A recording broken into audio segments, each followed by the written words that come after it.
जय हिंद दोस्तों, आप लोगों से जैसा कि मैंने वादा किया था कि टॉपर्स का मैं इंटरव्यू लेकर आऊँगा, तो यूपीएसआई दरोगा भर्ती जो 2021 में आई थी उसमें पवन कुमार त्यागी सर जो 15वां रैंक आया है इनका और छिंदवाड़ा मध्य प्रदेश के हैं, हम लोगों के ऊपर मेरे निवेदन पर आ चुके हैं कि अपने छोटे भाइयों को मार्गदर्शन कैसे करेंगे और कैसे बताएंगे कि कम समय में तैयारी करके आप लोग भी रैंक। बहुत बहुत धन्यवाद सर जो आप हमारे बुलाने पर आए और अपने छोटे भाइयों को मार्गदर्शन करेंगे। सर ये जानना चाह रहा हूँ कि अपने छोटे भाइयों को कुछ मार्गदर्शन आप करिए।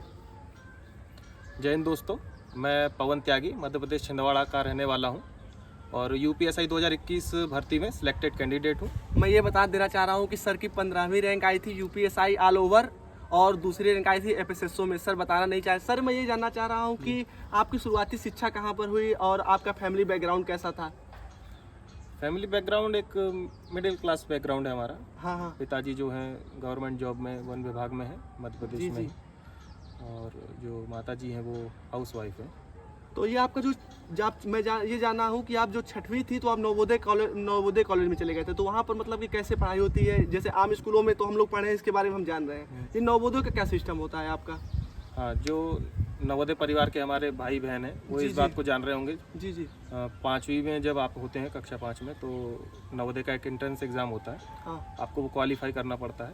हाँ। उसके बाद जो है 6वीं से लेकर 12वीं तक की पढ़ाई आपकी नवोदय में होती है। जो हमारे नवोदय परिवार के भाई बहन होंगे वो इस बात को समझ रहे होंगे। तो ये सर मैं ये जानना चाह रहा हूँ कि आप मतलब कि 6वीं में चले गए, जो छोटा बच्चा होता है उसको अपने माँ बाप से ज़्यादा लगाव होता है, तो जब आप अपना परिवार छोड़ रहे थे तो आपको कैसा लगा हॉस्टल जाते वक्त बचपन में ही? एक तो एज कम रहती है, आप 6वीं में आप 10-11 साल 12 साल की आपकी उम्र रहती है, घर से दूर जाते हैं आप। हाँ। तो घर की याद आती है। आप रो नहीं रहे थे मम्मी को पकड़ के कि मैं नहीं जा रहा हूँ? रोना भी आता है, सब रोते हैं। हाँ। छोटे बच्चे रहते हैं, घर की याद आती है, मम्मी पापा की याद आती है। हाँ, तो मतलब कि शरारत आप अकेले रहते होंगे तो शरारत वहाँ कैसे करते थे? मतलब कि कॉलेज में बच्चे जैसे हम लोग थे तो शरारत बहुत की है अपने, मार भी बहुत खाए, तो क्या नवोदय में भी आप मतलब वहाँ पर रहते तो शरारत करते थे? बहुत। मतलब कैसी शरारतें रहती थी आपकी? नवोदय की शरारतें, बहुत शरारतें करते थे। तो सर क्या शरारतें करते थे? नवोदय की शरारतें जो हमारे नवोदय परिवार के भाई बहन होंगे वो जान रहे होंगे। टीचरों से मार खाना, मार खाने के बाद हंसना, और मुर्गा बन जाना। मुर्गा बने कि नहीं सर आपके भी? मुर्गा भी बने, कई बार बने। स्कूल टाइम बंक करके हॉस्टल में जाके सो जाना, हॉस्टल में दिन रात क्रिकेट खेलना, कांच तोड़ना, ट्यूबलाइट फोड़ना, पानी की टंकियों पे जाके सोना रात में, इस तरीके की जो भी चीज़ें रहती थी, शरारतें रहती थी, वो सब करते हैं। हमने भी की अपने स्कूल टाइम में। आपने शरारत की है इसका मतलब सर? मतलब हाँ, कह सकते हैं कि स्कूल टाइम में ऐसी चीज़ हुई। आपका जो ये बोर्ड था वो कैसा था, मतलब 10वीं और 12वीं? 10वीं और 12वीं जो था सीबीएसई बोर्ड रहा हमारा।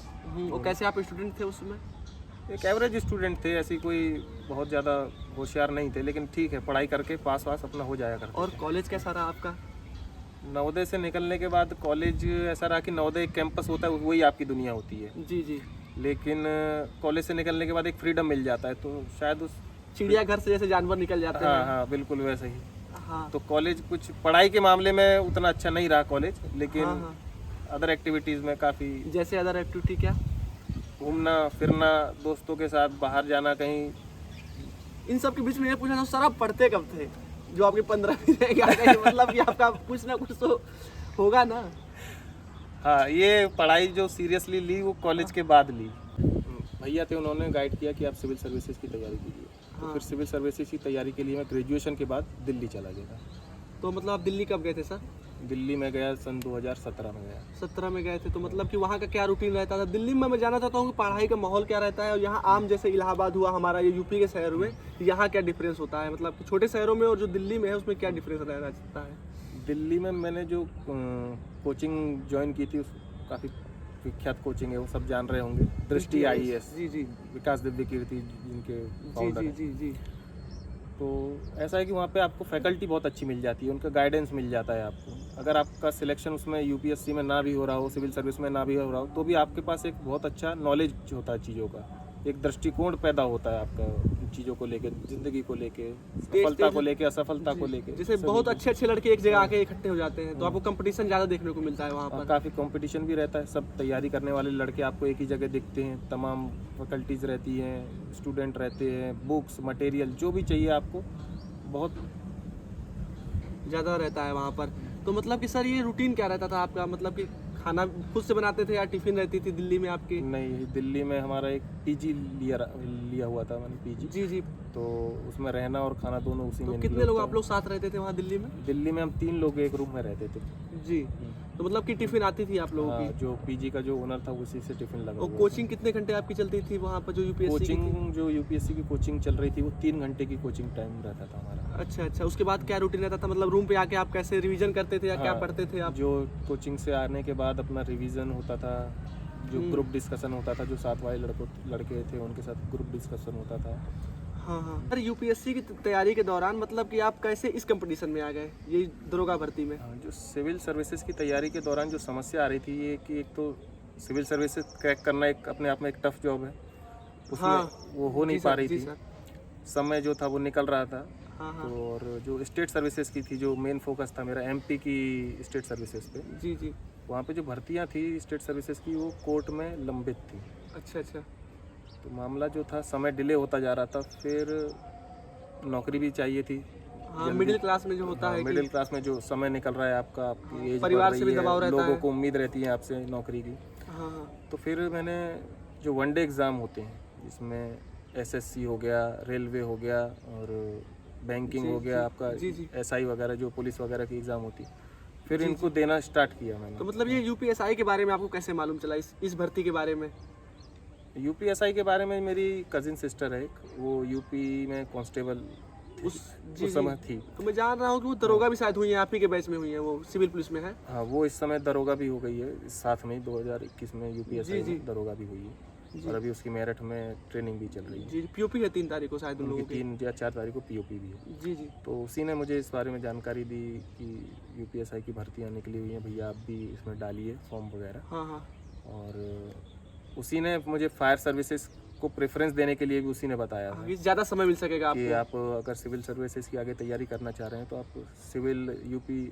सिविल पुलिस को प्रेफरेंस में मत रखिए, आप फायर सर्विसेज को रखिए। उसमें जो वर्कलोड ज़्यादा होता है। वर्कलोड है वो सिविल सर्विसेज से कम है, तो जी, आपको जी। आगे भी तैयारी करने का समय हाँ, मिलेगा। तो इस समय आपकी सर कैसी तैयारी, मतलब तैयारी चल रही है अभी आपकी? भी हाँ, सिविल सर्विसेज की जो है अभी तैयारी चल रही है इसकी। आपकी भी तैयारी चल रही है तो क्योंकि सर अभी जो ज़्यादा है नया ही जॉब है, ज़्यादा वर्कलोड अभी है नहीं, तो पर्याप्त जी, जी। समय उसके लिए मिल जाता सर मैं मोटी मोटा बात पूछना चाह रहा हूँ कि जो हमारे भाई हैं ये लोग, जो 60,244 कांस्टेबल की भर्ती आई है और भविष्य में जो एसआई की भर्ती आने वाली है, तो ये भाई लोग जो हमसे जुड़े हुए हैं ये जानना चाहते हैं कि सर कैसे बुक आप पढ़े और क्या क्या स्ट्रेटजी आपकी मोटी मोटी थी कि आपने इतना अच्छा नंबर प्राप्त किया?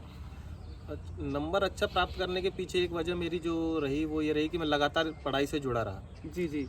पहले मैं सिविल सर्विसेज की तैयारी की और उसमें कोई ब्रेक नहीं आया किसी तरह की। लेकिन जो लोग पढ़ाई की फिर नौकरी ली, जिनमें आप भी हैं, जी। कांस्टेबल में हैं, कई लोग हमारे जो रेलवे से आए हैं, हाँ। पीएससी से आए हैं, ये लोग एक बार नौकरी करने के बाद जो सिलेक्शन लिया है जिन लोगों ने, हाँ। वो वाकई में काबिल तारीफ है कि पहले उन्होंने पढ़ाई की, फिर सिलेक्शन लिया, पढ़ाई से ब्रेक हो गया उनका, उसके बावजूद उन्होंने इतना कंपटीशन होने के बाद भी यूपीएसआई में सिलेक्शन लिया, तो वाकई काबिल तो सर तारीफ आपकी बात है। क्या स्ट्रेटजी रहती थी, मतलब यूपीएसआई की जब आपने मेन फोकस किया जब, तो आपकी मतलब क्या कौन कौन बुक लिस्ट रहती थी, कैसे आप पढ़ाई करते थे और किस सब्जेक्ट को कितना समय आप देते थे सर? स्ट्रेटेजी तो यही रही कि जो उसमें 4 पोर्शन रहते हैं, 4 अलग अलग, मैथ्स, रीजनिंग और अपना हिंदी और जीएस। तो जीएस तो मेरा ठीक था पहले से। हाँ आपने सिविल सर्विस की तैयारी हाँ, की थी। उसमें जीएस तो ठीक था। और मैथ्स के लिए मैंने राकेश यादव जो सर हैं उनकी जो मैथ्स की बुक है वो एक ले रखी थी। जी जी। रीजनिंग के लिए मैंने कोई बुक नहीं खरीदी तो क्योंकि रीजनिंग कैसे तैयार किया सर आपने? यूट्यूब पे इतना कंटेंट है, आपको मुझे ज़रूरत महसूस नहीं हुई किसी तो कोर्स मतलब की या कि किसी कोई बुक की। सर ऐसे जो आपको प्रिफेयर करें जिनको आपको मतलब कंटेंट अच्छा लगा हो, जो हमारे भाई हमको सुन रहे हैं वो मतलब कि अच्छे से उनसे जाके पढ़ सके रीजनिंग को? ये सारे ही सर मैंने जिन्होंने भी यूट्यूब पे फ्री पढ़ाया, हाँ। मैंने सबसे पढ़ा। चाहे आप कितने भी बड़े बड़े नाम ले लीजिए, उसमें आप चाहे एग्जामपुर वाले सर का नाम ले लीजिए या रोजगार विद अंकित का ले लीजिए या फिर हाँ। आप वाईफाई स्टडी है जो है, करियर विल ऐप है, तो जिन्होंने भी यूट्यूब पे फ्री पढ़ाया उससे आपने पढ़ा मैंने है। बस उन्हीं से तो पढ़ा। मैथ के लिए सर मतलब कि आप राकेश यादव की सिर्फ बुक लगाते थे? हाँ, वो।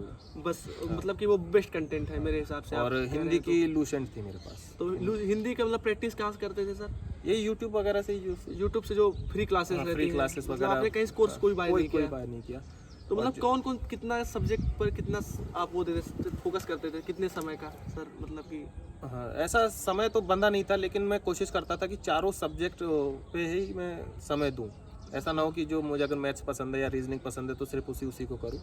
जैसे कि इसमें जो नया एक पोर्शन लगा मुझे जीएस में, वो था सीआरपीसी, आईपीसी और एक्ट वाला, मूल विधि वाला। जी जी। तो उसमें मन नहीं लगता था, पर फिर भी बेमन से उसको पढ़ते रहे कि क्योंकि अगर कंपटीशन है अगर, तो आप किसी भी पोर्शन को छोड़ नहीं सकते। जी सर। तो बेशक आपका मन ना हो पर उसको पढ़ना पड़ा। तो सर ये यूपीएसआई के मान लीजिए मैं भी निकाला हूँ एग्जाम, तो ये पॉलिटी जो होती है वो ज़्यादा मेन फोकस होता है, जैसे 20 क्वेश्चन आते हैं उससे, तो पॉलिटी आप मतलब कैसे तैयार कर सकते हैं बच्चे, कौन सी बुक आपको प्रेफर करेंगे? पॉलिटी के लिए वैसे मैंने कोचिंग वगैरह में पढ़ रखा था, तो पॉलिटी में मुझे उतना ही परेशानी नहीं हुई। पॉलिटी मेरा पहले से स्ट्रॉन्ग था। जो पॉलिटी थी वो मैंने लक्ष्मीकांत से ही पढ़ी थी, क्योंकि वो मेरे पास थी, तैयारी के दौरान खरीदी थी सर।